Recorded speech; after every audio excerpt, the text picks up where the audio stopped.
sastra adalah salah satu cara untuk mempelajari dan menilai baik buruknya sebuah karya sastra. Kritik sastra juga bisa diterapkan pada berbagai bentuk karya sastra melalui dari prosa, drama, puisi, novel, cerpen. Berikut jenis kritik diantaranya. Yang pertama yaitu kritik teknis. Yang kedua yaitu kritik sastra intrinsik. Yang ketiga yaitu kritik sastra. Yang terakhir kritik deduktif. Berikut merupakan struktur kritik sastra. Yang pertama yaitu pengenalan isu atau tinjauan karya. Pengenalan isu atau tinjauan karya yaitu berisi identitas penulis, karya sastra yang pernah dihasilkan, penilaian secara umum, termasuk gambaran isi karya sastra itu sendiri, atau disebut dengan sinopsis. Yang kedua yaitu pemaparan argumen.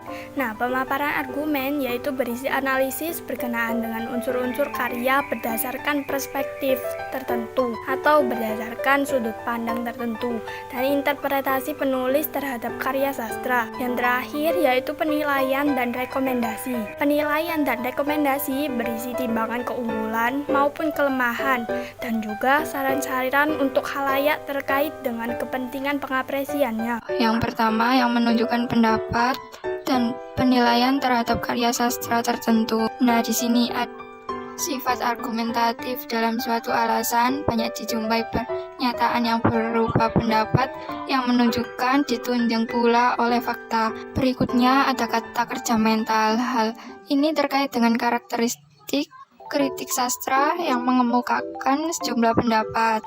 Contoh kata kerja mental antara lain ditegaskan, mendambakan, menguatkan, kebesaran, keikhlasan, kebenaran. Yang terakhir, satuan bahasa yang merujuk pada interpretasi karya sastra tertentu.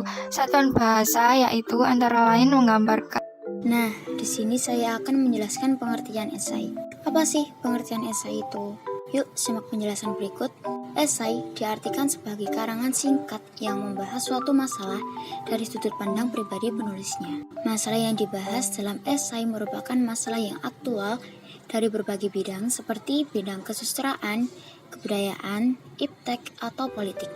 Di sini juga dijelaskan jenis-jenis esai.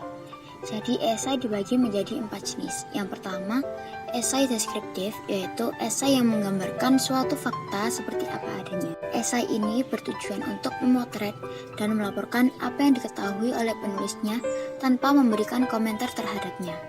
Selanjutnya ada esai eksposisi.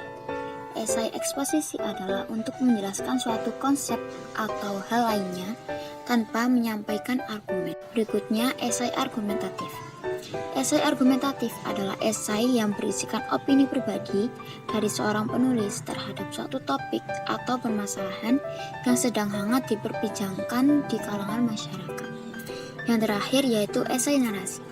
Esai narasi ini disebut demikian karena menggabungkan kisah pengalaman pribadi dan argumen yang bersifat akademis ataupun ilmiah.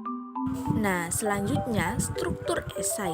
Struktur esai dibagi menjadi 3. Yang pertama yaitu pendahuluan untuk mengungkapkan topik atau tema yang akan dibahas. Yang kedua, isi atau pembahasan dari topik atau tema tulisan secara lebih detail. Yang ketiga, kesimpulan atau penutup untuk merangkum atau menyimpulkan apa yang sudah disampaikan. Nah, berikut penjelasan kaidah kebahasaan esai. Yang pertama, terdapat penggunaan bahasa yang bersifat denotatif. Kata-kata yang digunakan dengan kalimat pendek sesuai dengan kebutuhan, pemakaian kata seperlunya dan tidak berlebihan. Yang kedua yaitu penggunaan kata kerja material atau kata kerja yang terkait dengan melakukan kegiatan atau tindakan. Yang ketiga, menggunakan kalimat fakta yang mendukung argumen yang dapat kita kaitkan dari fenomena yang terjadi dalam kehidupan masyarakat. Slide selanjutnya menjelaskan apa itu kritik sastra dan esai. Kita bahas kritik sastranya dulu ya. Nah, ciri-ciri kritik sastra yang pertama, memberikan tanggapan terhadap hasil karya. Yang kedua yaitu memberikan pertimbangan baik dan buruk atau kelebihan dan kekurangan sebuah karya sastra. Yang ketiga, pertimbangan bersifat objektif. Yang keempat, memaparkan kesan pribadi kritikus terhadap sebuah karya. Yang kelima, memberikan alternatif perbaikan atau penyempurnaan. Selanjutnya, tidak berprasangka, tidak terpengaruh siapa penulisnya. Tadi Kak Dina sudah menjelaskan ciri-ciri kritik sastra. Sekarang kita akan membahas ciri-ciri esai. Yuk simak pembahasan berikut. Nah, ciri-ciri esai yang pertama yaitu berbentuk prosa. Yang kedua, mempunyai kalimat yang singkat sehingga dapat dibaca dengan santai dalam waktu 2 jam. Yang ketiga, yaitu memiliki gaya pembeda. Selanjutnya, selalu tidak utuh, memenuhi keutuhan penulisan, mempunyai nada pribadi atau bersifat personal. Nah, tadi kita sudah belajar ciri-ciri kritik sastra dan esai.